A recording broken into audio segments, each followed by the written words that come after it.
नमस्कार मित्रांनो, स्वागतम घरोघरी मातीच्या चुली या मालिकेच्या आजच्या भागामध्ये आता बरोबर ही लता कारखानीच आहे, तर तिने सगळ्यांना अगदी फसवलेले असतं। सगळ्यांसमोर ती जे काही मस्त आता ह्या ऐश्वर्याला हाताला धरून जो काही प्लॅन केलेला असतो तो प्लॅन बरोबर सक्सेस करत असते। सर्वांना आता फसवते आणि म्हणते की मी पार्वती आहे आणि काय हो नानासाहेब, तुम्ही सुद्धा मला नाही ओळखलं। आणि ती आता परत ऋषिकेश जवळ येते। ऋषिकेशच्या तोंडावरून इतका मायेचा आणि प्रेमाचा हात ती फिरवते आणि म्हणते की ऋषिकेश बाळा, अरे तू सुद्धा मला नाही ओळखलं का? इतक्या दिवसांनी तुला तुझी पार्वती आई भेटली, अरे तू तिला सुद्धा विसरलास का? अरे एकदा तुझ्या तोंडाने आई म्हण ना मला। तेव्हा आता जानकी ही सर्व बघून अगदी स्तब्ध झालेली असते। नक्की हा सर्व काय प्रकार आहे तिच्या लक्षात येत नसतो। ऋषिकेश सारखा आता ह्या लताबाईकडे बघत असतो आणि कुणावर विश्वास ठेवू आणि कुणावर नाही अशी त्याची अवस्था होते। लताबाई आता इतकं रडण्याचं नाटक करते आणि ऋषिकेशला म्हणत असते की म्हणणारे एकदा आई म्हण, माझे कान अगदी व्याकुळ झालेले आहेत आई हे तुझ्या तोंडातून ऐकण्यासाठी। अरे बाळा, फक्त एकदा तुम्हाला आई म्हणणारे बाळा, अरे म्हण। तेव्हा आता ऐश्वर्या पुन्हा नाटक करत सर्वांसमोर लताबाईला म्हणते की हे बघा, एक मिनिट, आता खूप वेळ झाला आम्ही सगळेजण तुमचा हा तमाशा बघतोय आणि हे सर्व तुम्ही काय लावलेलं आहे की पारू काय, पार्वती काय आणि हे सर्व ऋषिकेश माझा मुलगा आहे, म्हणजे हा ऋषिकेश तुमचा मुलगा आहे असं तुमचं म्हणणं आहे का? आणि थांबा, मी 2च मिनिटात तुमचा खरा चेहरा सगळ्यांच्या समोर आणते। ऐश्वर्या सुद्धा आता पूर्ण नाटक करत हे सर्व बोलत असते। कोणी उठतं आणि सुटतं की बोलतात हे सर्व, काही वाटते का बोलायला की ह्या पार्वती आहे म्हणून? आणि लगेच ती सुमित्रा समोर येते आणि सुमित्रा समोर आल्यानंतर ही वेळ नाही विचारायची, पण तरी सुद्धा मला सांगा बरं, जेव्हा पार्वती आईने ऋषिकेश दादांना सोपवलं तेव्हा ऋषिकेश दादा किती वर्षाचे होते? तेव्हा आता सुमित्रा म्हणते की हे बघा, जेव्हा ऋषिकेशला पार्वतीने माझ्या म्हणजे ताब्यामध्ये सोपवलं तेव्हा तर ऋषिकेश तान्हा होता, तान्हा। आणि नाना सुद्धा म्हणतात की हो। तेव्हा लगेच आता ऐश्वर्या हे सर्व ऐकून लताबाईला मुद्दा म्हणते की अच्छा, ऐकलत का तुम्ही सुमित्रा आई काय म्हणाल्या? आमचे ऋषिकेश दादा तान्ह बाळ होते आणि इतक्या तान्ह्या बाळाचं फारसं सुद्धा झाले नसेल आणि त्या बाळाला स्वतःचं नाव सुद्धा माहिती नसेल।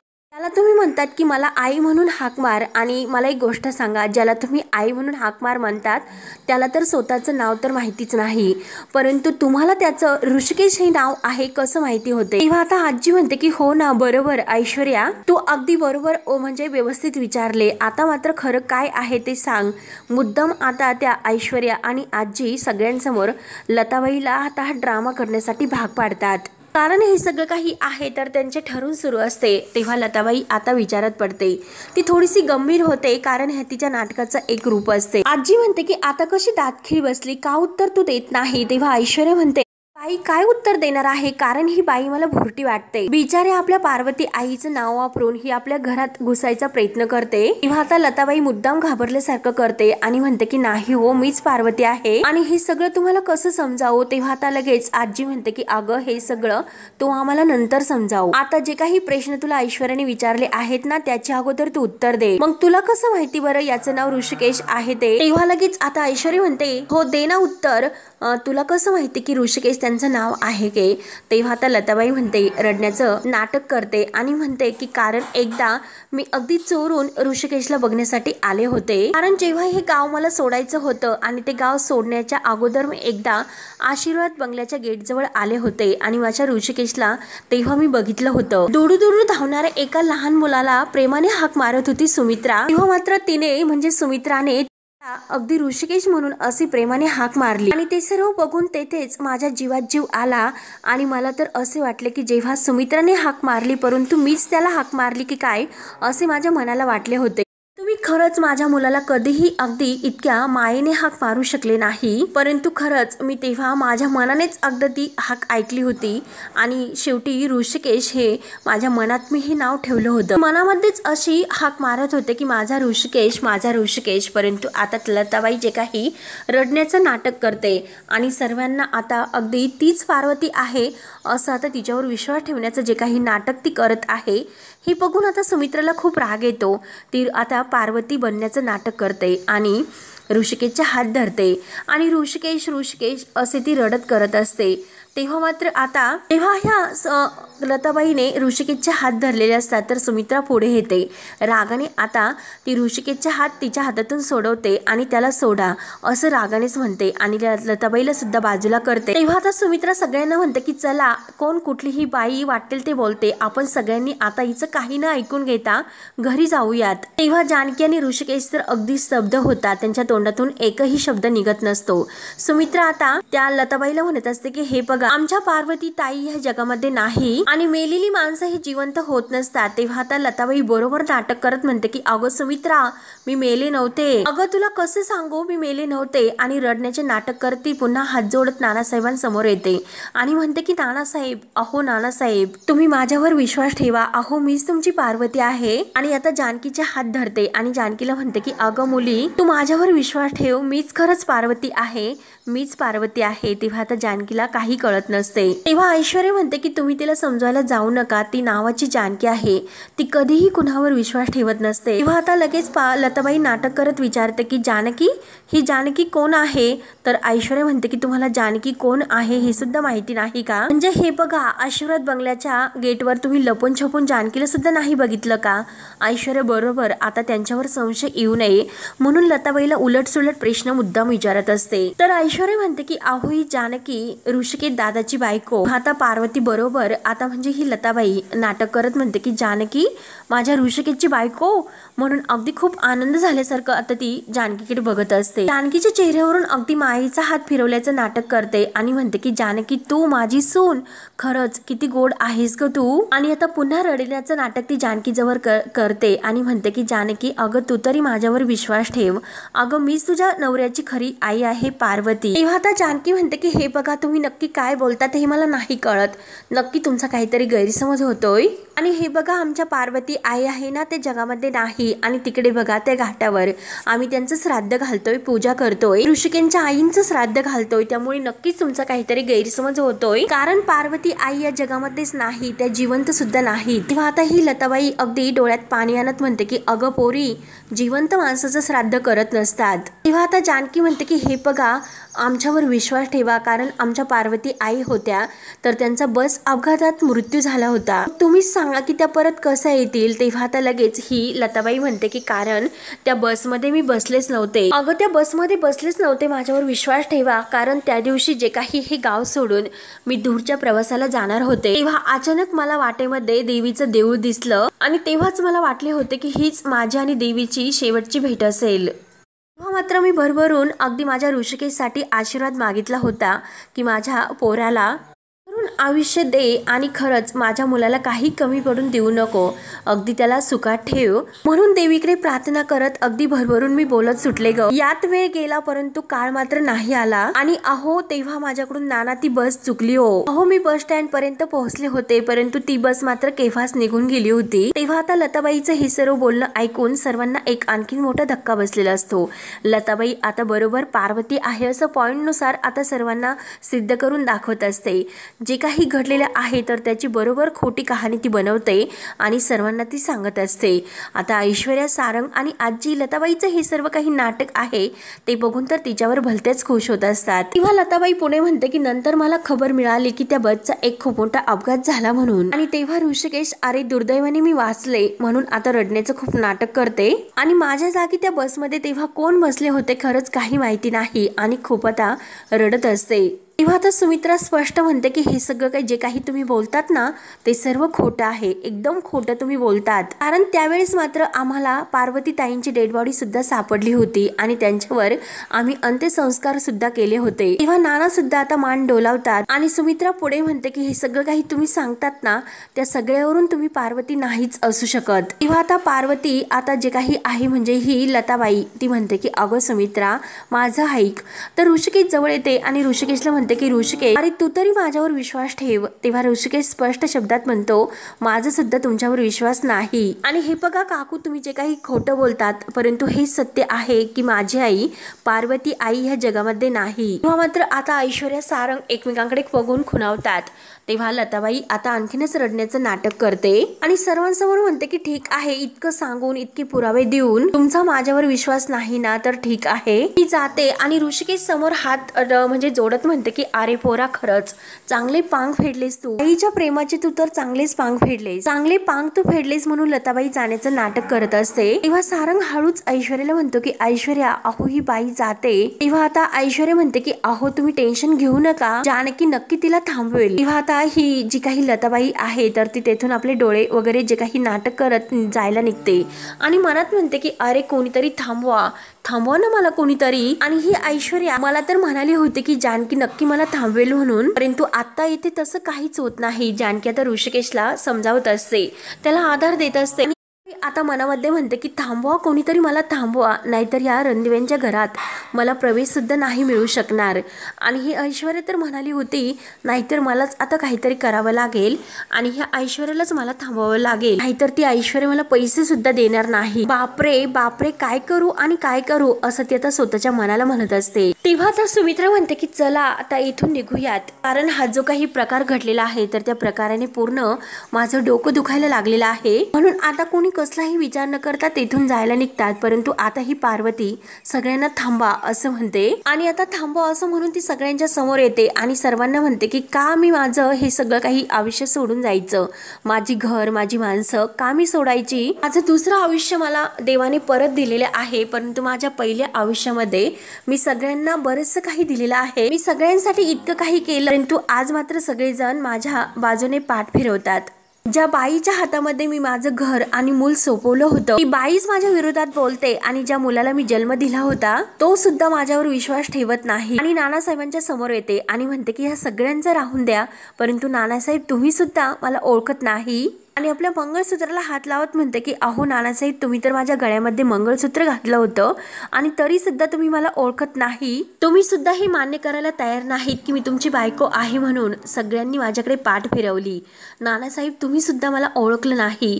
तेव्हा आता हे लताबाईचं बोलणं ऐकून नाना म्हणतात की कसं मी हे सर्व मान्य करू, आणि हे बघा आमच्यापैकी कुणी हे मान्य करणार नाही की तुम्ही पार्वती आहात म्हणून, पुन्हा पुन्हा मला तेच बोलायला लावू नका। हे बघा माझ्या बायकोला पार्वतीला म्हणजे जाऊन कितीतरी वर्ष झालेली आहेत। तेव्हा लगेच लताबाई म्हणते की पण पार्वती इतक्या दिवसातून परत आली आहे तिच्या घरातील माणसांना आणि तिचा हक्क घेण्यासाठी आलेली आहे, त्यामुळे तिची माणसंही तिच्याच बाजूने असायला हवीत, परंतु आज मात्र तिची माणसं तिला साथ देण्याऐवजी तिच्या म्हणजे बाजूने पाठ फिरवतात।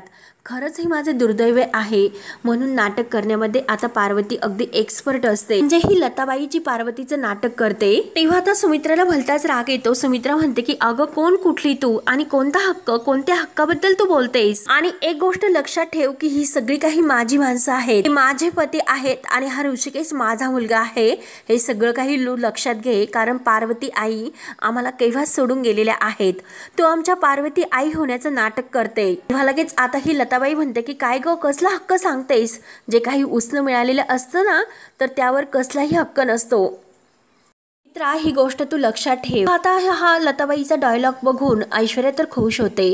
ऐश्वर्या सारंगला हळूच म्हणते की सारंग अहो बघा ना काय डायलॉग मारला। तेव्हा आता सारंग म्हणतो की हो। तेव्हा लगेच आता ही पार्वती पुढे म्हणते की म्हणजे ही लताबाई सगळी काही प्रॉपर्टी माझ्या नावावर होती सुमित्रा, आणि ती सगळी प्रॉपर्टी मी माझ्या मुलाच्या ऋषिकेशच्या नावावर केलेली आहे। आणि लगेच आता ती ऋषिकेश जवळ येते आणि ऋषिकेशच्या हातामध्ये जे कड आहे ना तर ते कड्याला हात लावत म्हणते की ऋषिकेश अरे तुझ्या हातात जे काही कड आहे ना तर ते आपल्या घरातील जो काही देवघर आहे तर त्या देवघराचा तो अगदी पासवर्ड आहे। हे ऐकून तर आता सगळ्यांना आणखीनच धक्का बसतो, कारण ह्या बाईला इतकं सगळं काही आपल्या घराबद्दल कसं माहिती असेल। आता ही लताबाई म्हणते की नानासाहेब सांगा हे कुणाला माहिती होते का। हा सारंग लगेच आता थोडंसं हादरल्यासारखा मुद्दा म्हणतो की अहो ह्या कड्याबद्दल ह्या बाईला कसं कळलंय। तेव्हा लगेच आता ऐश्वर्या म्हणते की अहो सारंग यात नवल असल्यासारखं काय आहे, त्या कड्याबद्दल सगळ्यांनाच माहिती आहे, म्हणजे आशीर्वाद बंगला ही प्रॉपर्टी हे सगळं ऋषिकेश दादांच्या नावावरती आहे, सगळ्यांना हे कळलेलं आहे की ही प्रॉपर्टी हा नंबर वगैरे आणि बाकी प्रश्न राहिला तर ह्या बाईचा, तर गुलाबसारखी लोक आहेत ना गावामध्ये खबरी पोहोचवायला. तेव्हा आता पार्वती म्हणते की अगं हे सर्व कोणी सांगायला हवं, कारण स्वतः मी माझ्या हाताने जायच्या वेळेस नानासाहेबांच्या हातामध्ये हे प्रॉपर्टीचे पेपर्स दिले होते. बरोबर आहे की नानासाहेब? आणि काय हो तुम्ही नानासाहेब का गप्प बसलात? बोला ना काहीतरी. मी जायच्या वेळेस तुमच्या हातामध्ये प्रॉपर्टीचे पेपर्स दिले होते की नव्हते? तेव्हा आता नानांना भलताच राग येतो. नाना आता विचारतात की तुम्हाला हे सगळं कुठून कळले? तेव्हा आता ही लताबाई रडण्याचं नाटक करते आणि म्हणते की अजून सुद्धा तुमचा माझ्यावर विश्वास नाही बसत. हो नानासाहेब, मी तुम्हाला आणखीन काय सांगू की तुमचा माझ्यावर विश्वास बसेल म्हणून. तेव्हा आता ही पार्वतीने म्हणजे इतकं खोटं सांगितलेलं असतं, कारण आता जे काही नाना आणि तिची भेट पहिल्यांदा कुठे झाली होती ते सुद्धा ऐश्वर्याने सर्व काही ह्या बाईला सांगून ठेवलेले असते. आणि आता ती सगळ्यांना आता एक खास पुरावा देण्यासाठी म्हणते की नानासाहेब ठीक आहे, आपली पहिली भेट वडगावच्या जत्रेमध्ये झाली होती. तुम्ही माझ्या वडिलांना न सांगता तुम्ही पुण्यावरून येताना माझ्यासाठी गजरा आणला होता. काय सांगू मी तुम्हाला की आपण जोडीने मारुतीचं देऊळ गावामध्ये बांधलं होतं, हे तुम्हाला सांगू?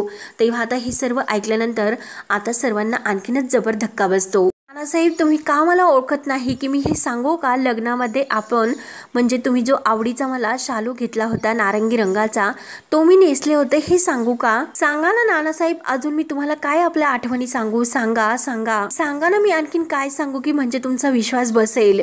तेव्हा आता ही चक्कर आल्याचं नाटक करत असते तर ऐश्वर्या लगेच ओरडते, अहो हिला काय होते? मात्र आता ती ऋषिकेशच्या जवळ येते आणि बरोबर पडण्याचं नाटक करते.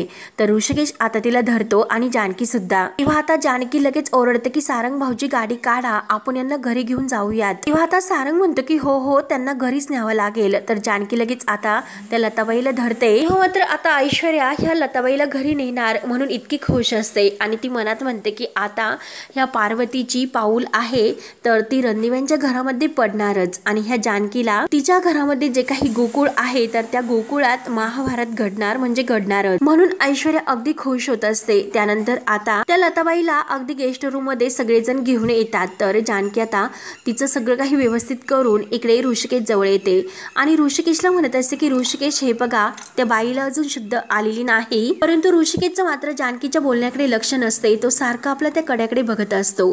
तर जानकी विचारते की अहो ऋषिकेश काय झाले, मी इतकी डिस्टर्ब का दिसतात? तेव्हा आता ऋषिकेश म्हणतो की जानकी अगं काय, ह्या सगळ्या प्रकाराने मी इतका गोंधळून गेलेलो आहोत आणि ह्या आपल्या आईच्या श्राद्धा दिवशी ही बाई भेटणे आणि ते सुद्धा अशा पद्धतीने, अगं जानकी हीच माझी पार्वती आई असेल की नाही?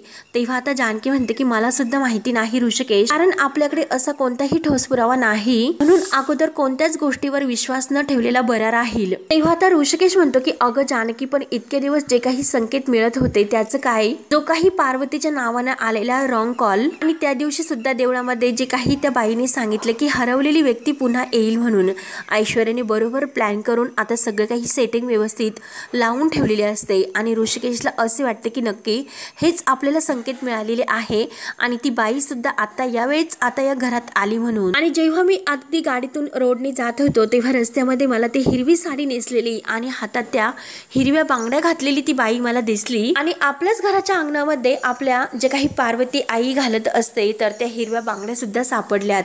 तेव्हा नाना काय म्हटले होते की अशा ज्या काही बांगड्या आहे तर त्या बांगड्या फक्त या घरात पार्वतीच घालायची. ह्या सगळ्याचा तू विचार केला का जानकी, हे सगळे दैवी संकेत नाही का? तर आता हे सर्व ऐकून जानकी ऋषिकेशला म्हणते की ऋषिकेश अहो शांत व्हा आणि हे बघा, आता सध्या तुम्ही इमोशनली डिस्टर्ब आहात म्हणून सगळ्या गोष्टी एकमेकांशी जोडून तुम्ही असा विचार करतात, परंतु हे बघा असा कोणताही विचार करण्यासाठी इतकी काही तुम्ही करू नका. जे कोड आहे तर ते आपल्याला सावकाशपणे आणि समंजसपणाने सोडवावं लागेल. आता सध्या जी काही तुमची अवस्था आता आहे त्या परिस्थितीवरून मला कळते आणि ही सगळी जी परिस्थिती आहे तर त्या परिस्थितीमुळे सुद्धा आई आणि नाना सुद्धा जरा डिस्टर्बच आहेत. तोपर्यंत तुम्ही आई आणि नानांजवळ जा आणि तोपर्यंत ही बाई शुद्धीवर आली की नाही हे बघण्यासाठी मी तिच्या जवळ जाते, मी आलेच असे बोलून आता ती जानकी त्या बाईकडे निघून येते. तर इकडे रूम मध्ये आता ऐश्वर्या, सारंग आणि आजी यांना भलताच आनंद झालेला असतो, कारण लताबाईने परफेक्ट असे ऍक्टिंग ते सगळ्यांच्या समोर पार्वती होण्याची केलेली असते. आजी आता जोरजोराने ओरडते की वा वा वा, आणि त्या लताबाईने खरंच अगदी लाजवाब अशी कमालच केली. तेव्हा सारंग सुद्धा म्हणतो की खरंच वा वा वा. सारंग म्हणतो की एका क्षणी असं वाटलं होतं की ते लताबाई आहे ना तर त्या आपल्या प्लॅनचा बट्ट्याबोळ करणार म्हणून. तर आजी म्हणते की जेव्हा ती असं म्हणाली की मी नानासाहेब तुमची पार्वती पुरुषोत्तम रणदिवे आहे ना तेव्हा सरकणी माझ्या अंगावर असा काटाच उभा राहिला होता. तेव्हा सारंग म्हणतो की हो ना, तेव्हा तर सगळ्यांचे चेहरे अगदी बघण्यासारखे झाले होते.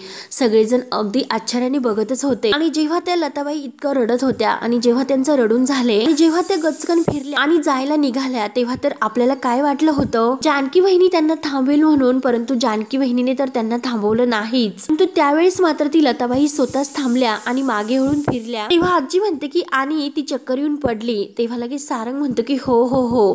तर ऐश्वर्याला आता भलते हसू येत असते. तेव्हा आता सारंग खुशून म्हणतो की आजी पण ते लताबाईने अगदी योग्य वेळी बाजी मारून घेतली आणि आपली वेळ सुद्धा सामावून घेतली. तर आजी म्हणते की हो ना. तर ऐश्वर्या म्हणते की परंतु आता त्या जानकीची इतकी वाईट वेळ येणार आहे तर त्याचं काय. म्हणजे हे बघा, माणुसकीच्या नात्याने तिने त्या लताबाईला घरात घेतले, परंतु ह्या सगळ्या काही गोष्टीमुळे आई मात्र त्या जानकीवर चांगल्याच भडकलेल्या असतील. आणि तेवढ्यात आता इकडे रूम मध्ये तर सुमित्रा खरंच जानकीवर ओरडतच असते. ती नानांना म्हणत असते की जानकीला त्या बाईला घरात घेऊन येण्याची काय गरज होती. आणि त्याच वेळेस ऋषिकेश दरवाजात येतो.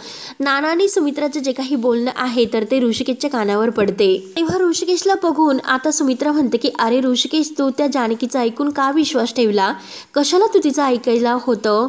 तेव्हा आता ऋषिकेश म्हणतो की आई फक्त मी एक माणुसकी. तर सुमित्रा म्हणते की माणुसकी, अरे जर आपण समोरच्या माणसाला आपल्या चांगुलपणाचा फायदा घेऊन देत असेल तर आपल्यासारखी मूर्ख आपणच आहोत. तेव्हा आता नाना ही सुमित्राला म्हणतात की सुमित्रा तू जरा शांत हो, परंतु सुमित्रा काही ऐकायला तयार नसते. ती म्हणते की कशी मी शांत हो, कारण एकदा तुम्ही सर्वांनी माझ्या जागी येऊन बघा आणि विचार करा. एक बाई अचानक कुठून येते आणि म्हणते की मी तुझ्या नवऱ्याची बायको आहे म्हणून. पार्वती पुरुषोत्तम रणदिवे आणि ह्या त्याच्या मुलाला सुद्धा ती ऋषिकेश म्हणून हाक मारते आणि जानकीला तिची सून म्हणून म्हणतेस. आणि हे सगळं काही चुकीच्या पद्धतीचे आहे. हे सर्व काही ऐकून माझ्या काळजाचा ठोका अगदी उडणार नाही का, तुम्ही सांगा मला. त्यानंतर आता इकडे ऐश्वर्या सारंग आणि आजीला म्हणते की मी तुम्हाला सांगते की आईंचा हे ऐकून आणि बघून चांगलाच थरकाप उडाला असेल. तेव्हा सारंग म्हणतो की हो ना. आणि ऐश्वर्या हे जे काही झाले ना ते सगळं काही तुमच्यामुळे झाले, कारण तुम्ही त्या बाईची अगदी परफेक्ट निवड केली म्हणून ते सगळं काही शक्य झाले. तेव्हा आता ऐश्वर्या म्हणते की आता त्या बाईची सगळेजण पार्वती म्हणून निवड करतात की नाही, परंतु हे मात्र नक्की की आपण गाफील राहून नाही चालणार. ती लताबाई किती टंट आहे तुम्हाला तर माहितीच आहे आणि जर ती उद्या पुढे जाऊन आपल्याला सुद्धा फसवू शकते याचा तुम्ही विचार करा. म्हणजे आता ह्या जानकीचा काटा काढण्यासाठी आपण तिला घरामध्ये घेऊन आलो, परंतु उद्या जर पुढे जाऊन हाच काटा आपल्याला चांगला टोचू शकतो. त्यामुळे आपण सुद्धा थोडंसं अलर्टच राहायला हवं, तिच्यापासून अगदी सांभाळून राहायला हवे, म्हणजे तिच्यापासून लांबच राहावं लागेल. तेव्हा आता सारंग म्हणतो की परंतु आता फक्त घरातील ह्या सगळ्या म्हणजे जे काही घडलेले आहे त्या बाबतीत काय निर्णय घेतात हे मात्र आता आपल्याला अगदी बघणं गरजेचं आहे. कारण ऋषिकेश दादा, आई आणि नाना यांची तर फार कोंडी होईल आणि नाना तर फार हे सर्व ऐकून हादरून गेले असतील. आणि त्यानंतर आता खरंच नाना ही ऋषिकेश आणि सुमित्राला सांगत असतात की मी फक्त नुसता हादरला नाही तर माझ्या पायाखालची जमीन सुद्धा सरकलेली आहे. आणि हे बघ सुमित्रा, ही बाई आपल्याला जे काही सांगते तर ते सगळं काही खरं आहे ग. म्हणजे हे बघ ना, अगं जेव्हा आम्ही वडगावच्या जत्रेत भेटलो होतो आणि लग्नामध्ये सुद्धा तिने नारंगी रंगाचा शालू घातला होता आणि जे काही मारुतीच्या देवळाबद्दल ती सांगते ते सगळं काही खरं आहे ग. तेव्हा आता हे सगळं काही ऐकून ऋषिकेश म्हणतो की म्हणजे याचा अर्थ म्हणजे ती आहे ती बाई तर ती माझी आई आहे का. तर आता हे ऐकून सुमित्राला धक्का बसतो. सुमित्रा म्हणते की खबरदार, तू तिला आई म्हणून हाक मारलीस तर तुझी आई आहे, माझ्यावर विश्वास ठेव, असं कोणावरही विश्वास ठेवू नको आणि कोणाला आई असं म्हणू नको. अरे ऋषिकेश, मी तुझी आई आहे, माझं मन मला सांगतं की ती बाई आपली पार्वती नाही म्हणून. आणि मुळातच त्या जानकीने त्या बाईला आपल्या घरामध्ये का आणलंस, एका माणुसकीच्या नात्यानेच ना. सगळ्यांनी मिळून तिला त्या गेट हाऊसमध्ये ठेवलेलं आहे आणि जेव्हा त्या गेट हाऊसमधील त्या बाईला जाग येईल तेव्हा मात्र तुम्ही तिला बाहेरचा रस्ता दाखवा. त्यानंतर आता ऋषिकेश तर विचारात पडतो, नक्की विश्वास कुणावर ठेवायचा आणि कुणावर नाही असं त्याचा विचार होतो. तर हा भाग येथे संपतो. पुढील भागामध्ये आता ही जी काही लताबाई आहे तर तिला गेट हाऊसमध्ये जानकीने राहण्याची जागा दिलेली असते आणि ती आता स्पष्ट शुद्धीवर आल्यानंतर जानकी तिला म्हणते की हे बघा, तुम्हाला जर बरं वाटत असेल तर सांगा, तुम्हाला तुमच्या घरी जेथे कुठे तुमचं घर असेल तर तेथे सोडण्याची जबाबदारी माझ्याकडे राहील. जानकी तेथून जायला निघते, परंतु आता ही लताबाई तिला म्हणते की थांब जानकी. तेव्हा जानकी आता दरवाजात उभी राहते. तेव्हा मात्र आता जानकीने दरवाजा उघडलेला असतो, परंतु आता ही लताबाई म्हणते की हे बघ, आता मी पार्वती आहे हे दाखवून देण्याची फक्त एकच जबाबदारी माझ्यावर असेल. तेव्हा आता हे ऐकल्यानंतर जानकी वळून ह्या लताबाईकडे बघत असते. त्यानंतर आता जानकी ही तिची बाजू घेते. जानकी म्हणते की आपण एक संधी त्या लताबाईला देऊयात, परंतु आता सुमित्रा स्पष्ट नकार देते. त्यानंतर आता ह्या लताबाईला घरात ठेवायचं की नाही हे सगळ्यांचा एक निर्णय सुरू असतो, परंतु प्रत्येकाची ही मत वेगवेगळी येत असतात. तर जानकी म्हणते की हे बघा, आपली सगळ्यांची मतं ही वेगवेगळी आहेत, त्यामुळे आपण कुटुंब कलशाचा एक निर्णय घेऊयात आणि आपलं एकमत करूयात. तेव्हा आता सुमित्रा आणि नानांना खूप मोठा धक्का बसतो आणि ऋषिकेशला सुद्धा. तर सुमित्रा जानकीकडे बघत असते, जानकी असं का वागत असेल. तेव्हा आता मित्रांनो, पुढे काय काय होतं हे बघण्यासाठी आपल्या चॅनलला नक्की आणि नक्की सबस्क्राईब करत राहा. धन्यवाद.